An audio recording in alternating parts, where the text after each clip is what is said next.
नमस्कार दोस्तों, स्वागत है आप सभी का मेरे YouTube चैनल पे। दोस्तों, नर्मदा परिक्रमा की आगे की कड़ियाँ अगर आपने ना देखी हो तो डिस्क्रिप्शन में मैं उनका लिंक दे रहा हूँ, वहाँ जाकर देख लें। नर्मदे हर। दोस्तों, नर्मदा परिक्रमा की यात्रा का आज अपना छठा दिन है, मंगलवार 9 जनवरी 2018। खल घाट, चेतन टोला, चिचली, कठोरा, 11 लिंगी आश्रम, धुआधार रिवर क्रॉस, नांद गांव और ब्राह्मण गांव। हम सुबह लगभग 5:30 पर उठे और स्नान और पूजा हेतु घाट पर गए। अब भी अंधेरे का ही साम्राज्य फैला हुआ था, पानी भी बहुत ठंडा था। स्नान से निवृत्त हो तथा वही तट पर पूजा करने के बाद करीब 7 बजे वापस आश्रम आए। सारा सामान समेटने के बाद और वहाँ के सभी मंदिरों के दर्शन करके हम महंत जी को नर्मदे हर करके हमारे मार्ग से आगे बढ़े। महंत जी आयु से जवानी लग रहे थे तथा इस समय वे अग्निहोत्र कर रहे थे। कर्म कांड में उनकी निष्ठा देख अच्छा लगा। सारे परिक्रमावासी शायद रोड से आगे बढ़े थे, पर हमने कल शाम को ही स्नान के समय देख लिया था कि किनारे से मार्ग है, इसलिए मैं और रवि जी किनारे से आगे बढ़े। आश्रम से निकलने से पूर्व रवि जी पास की दुकान से 6 पार्ले जी बिस्किट के पैकेट ले आए। सब प्रकार के आर्थिक व्यवहार की जिम्मेदारी रवि जी की थी। परिक्रमावासी के वेश में ऐसा सब खरीदने में मुझे थोड़ा संकोच होता था। हमने 5 मिनट के अंदर ही आगरा मुंबई राष्ट्रीय राजमार्ग के दोनों पुलों को पार कर लिया और किनारे किनारे आगे चलते रहे। बहती हवाएं ठंड के होने का एहसास कराने में सक्षम थी। पुल के आगे 5-10 मिनट तक हम चले हो गए और हमें एक पुजारी जैसे व्यक्ति किनारे के ऊपर शिवलिंग की पूजा करते मिले। इतनी ठंड में उन्हें ऐसे वीराने में अनन्य भाव से पूजा करते देख मुझे आश्चर्य मिश्रित हर्ष हुआ। उन्होंने हमसे नर्मदे हर किया और ऊपर का रास्ता पकड़ने को कहा। बताया कि अब आगे किनारे से रास्ता नहीं है और आप भटक जाएंगे।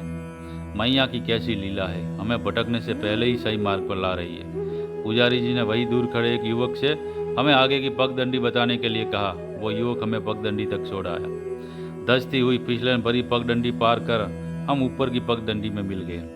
अब सारा रास्ता धूल भरा, घुमावदार और ऐसा ही था जिसमें पैर धस जाए। ऊपर से मैया का रूप बहुत प्यारा लग रहा था। इतना चौड़ा पात्र और दोनों ओर बबुल की कांटों भरी झाड़ियाँ ऐसी लग रही थी मानो किसी नवयुवती के कानों में हरे रंग के कुंडल हो।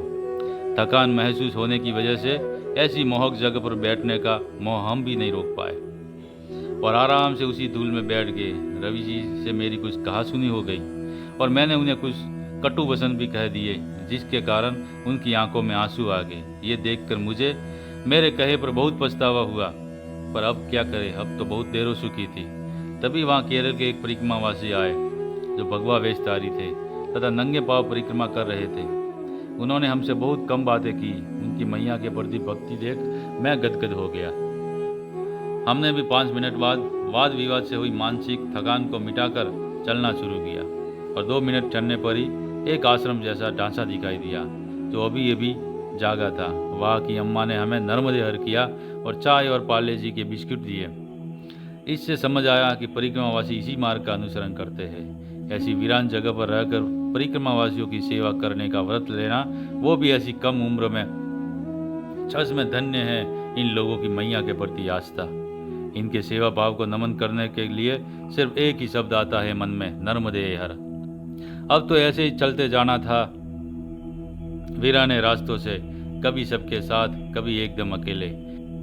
छोटे छोटे बीहड़ जैसे मिट्टी के टीलों के बीच के रास्ते को पार करता हुआ कुछ 4-5 परिक्रमावासियों का जत्था आगे पीछे चला जा रहा था। तभी एक 8-10 वर्ष के बालक ने, जो यहाँ बकरियां चरा रहा था, हमसे पैसे मांगे। मुझे ना जाने क्यों पर अचानक ही अश्वत्थामा की याद आ गई। ये उनके मिलने का स्थान नहीं, ना ही ये बालक दूर दूर तक उन जैसा दिख रहा था। फिर वो ना जाने क्यों मैंने सोचा शायद ही आगे सुलपानी झाड़ी में लूटे जाने का ट्रेलर हो। शायद मैया हमें उसके लिए तैयार कर रही हो। जो भी हो, हमने उस बालक को 10 रुपये दिए।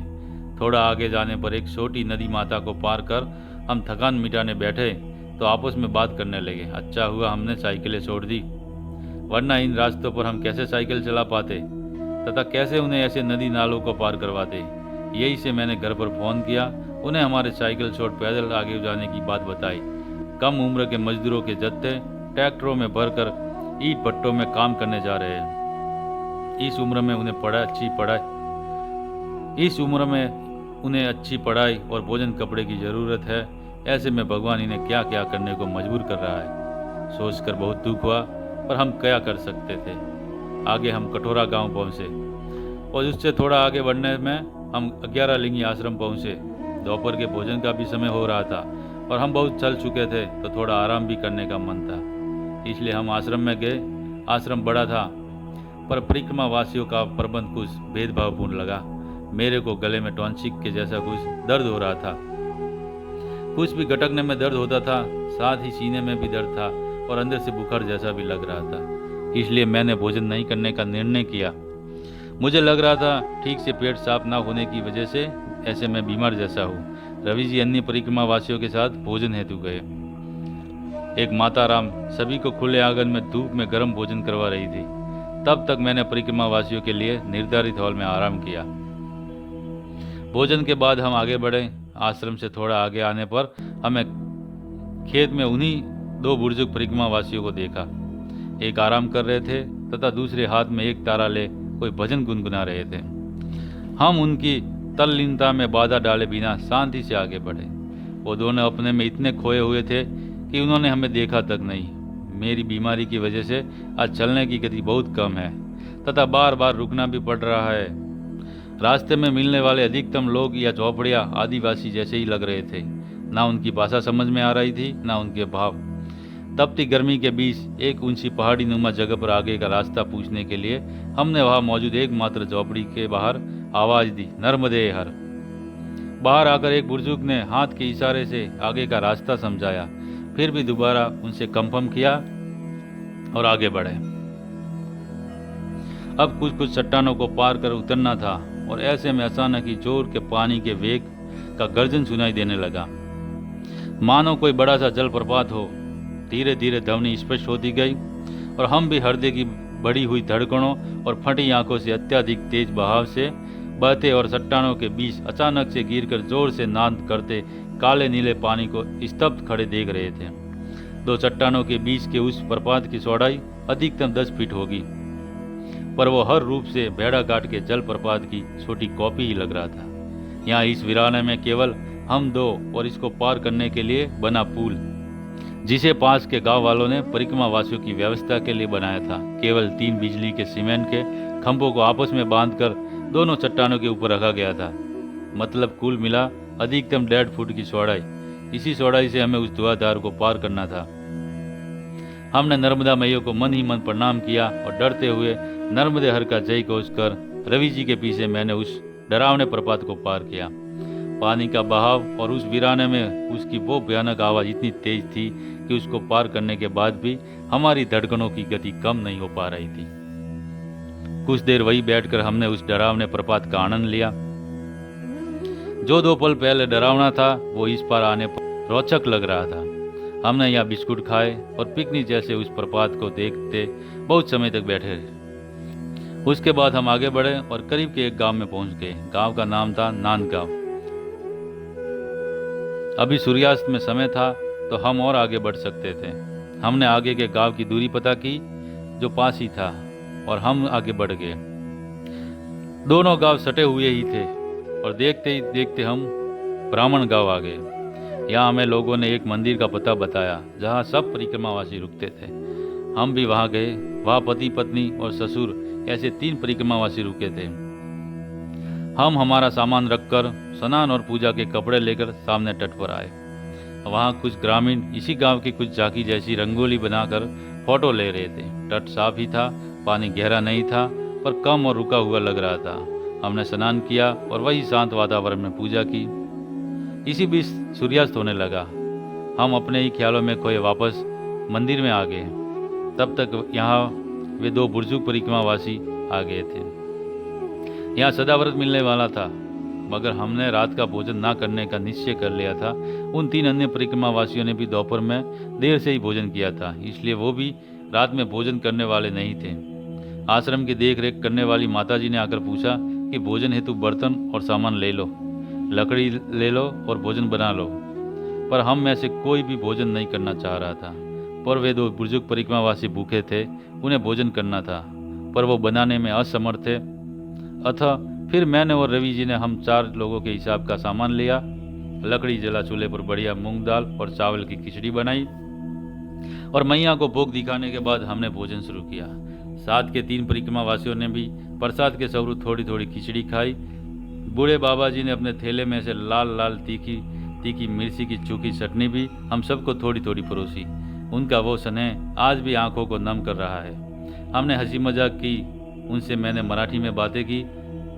बातों से पता चला कि वे दोनों नासिक के पास के किसी गांव के हैं। इस उम्र में परिक्रमा पर कैसे निकले और घर के लोगों ने आने कैसे दिया, इस पर उन्होंने बताया। मन में आया और गुरु महाराज की आज्ञा से हम एक दूसरे के साथ निकल आए।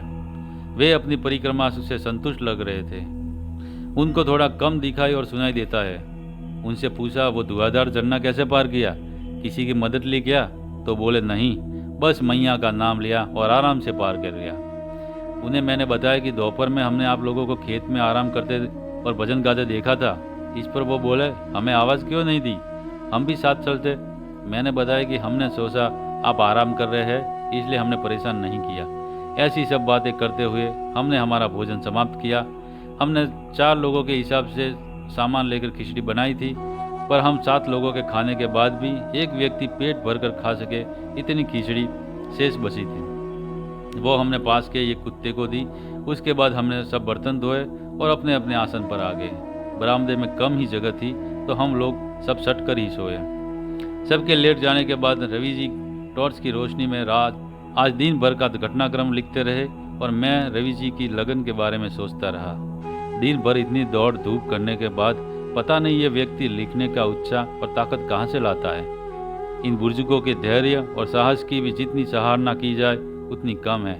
परिक्रमा में आज के दिन मैया ने मुझे बहुत ही सीख दी, जिसके लिए मैं उनका आजीवन ऋणी रहूँगा। नर्मदे हर। दोस्तों, आज का ये वीडियो अगर आपको पसंद आया तो लाइक और शेयर ज़रूर करें और दोस्तों एक कमेंट भी ज़रूर करें। और अगर आपने हमारे चैनल को सब्सक्राइब नहीं किया है तो प्लीज़ सब्सक्राइब ज़रूर कर दें। आगे की कड़ियाँ आती रहेंगी। नर्मदे हर।